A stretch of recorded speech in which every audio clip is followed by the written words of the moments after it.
Now that we have Noether's theorem at our disposal, we can look at the first of our four forces. Gravity. You might already have heard that gravity is a bending of space and time.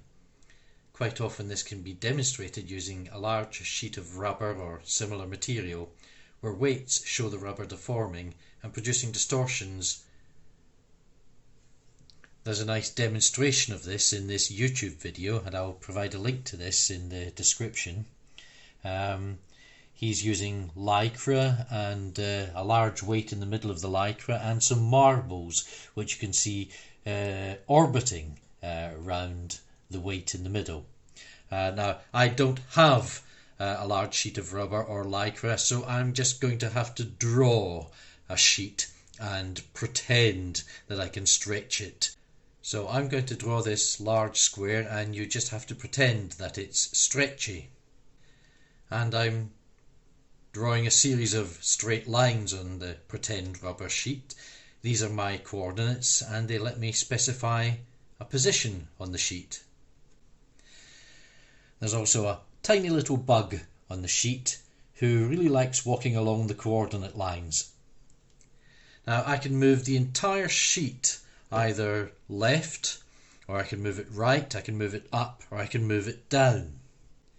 From the bug's point of view, nothing has changed. Everything on the sheet looks exactly as it did before. In particular, anything that was moving continues to move at exactly the same speed relative to the bug and relative to the coordinate lines as it did before.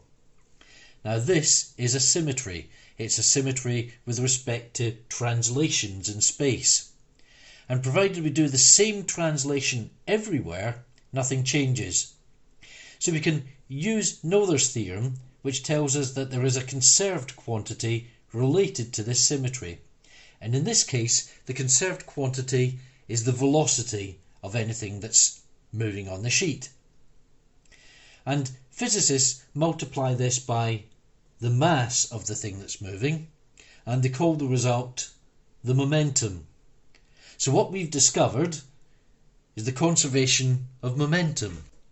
Now obviously the space we live in is three-dimensional rather than two-dimensional, but the same principle applies. The same law of conservation of momentum applies in all three directions. But the theory of relativity goes further than this. As well as the three dimensions of space, there's also one dimension of time, and relativity treats all of these on the same footing. It doesn't deal with space and time individually, it deals with them together as a single thing called space-time. Just as we can perform translations in space without changing anything, so we can perform translations in time without changing anything. Suppose I do an experiment where I carefully set up all the initial conditions and I run the experiment and measure my results. And in this case, I do the experiment at 1 o'clock, I put a ball at the top of a hill, I set it rolling down, and I measure, say, its speed at the top and the bottom and its acceleration. And then I do the same experiment a couple of hours later, and I very carefully set up the same initial conditions and repeat the experiment. I'll get exactly the same results. The laws of physics don't change with time. Suppose they did change, and gravity was weak when I pushed the ball up the ramp. I could wait until gravity was strong before letting it roll down, and get more energy back than I put in. So the conserved quantity here is energy. As Einstein tells us, energy and mass are exactly the same thing. So this also includes mass. So translation in time, or symmetry with respect to translations in time, turns into the conservation of mass and energy. So our full space-time set of symmetries, translation in space and translation in time, corresponds to a conservation of mass, which is the same as energy, plus momentum. Now watch carefully. I'm about to create gravity. Previously we translated the whole rubber sheet in the same direction at the same time. We call this a global transformation. Now we've glued most of the rubber sheet down, and we only pull on the little bit that still remains loose. This is a local transformation, and the sheet becomes deformed. The straight lines become curved lines.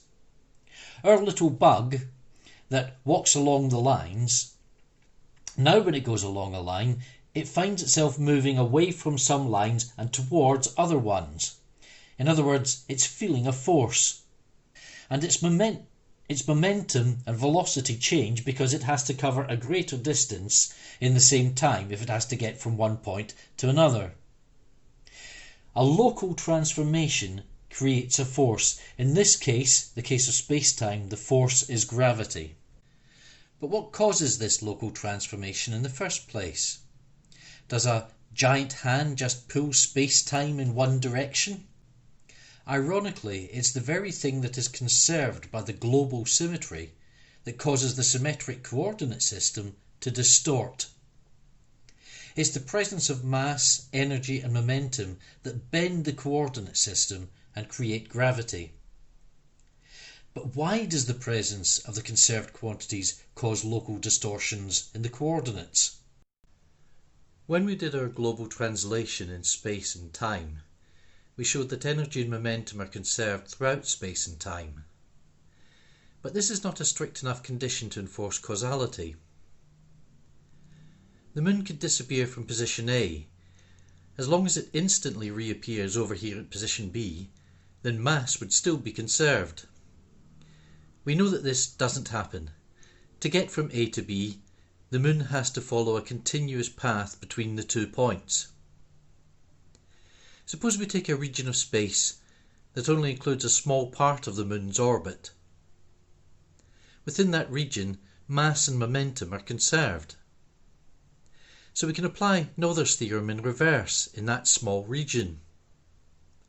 Mass and momentum are conserved here, so we can apply a space-time translation within that region, and mass and momentum will still be conserved. Now we take an even smaller region, and an even smaller movement in the orbit. Again, we can apply translations within the new region, and everything will still be conserved within that region.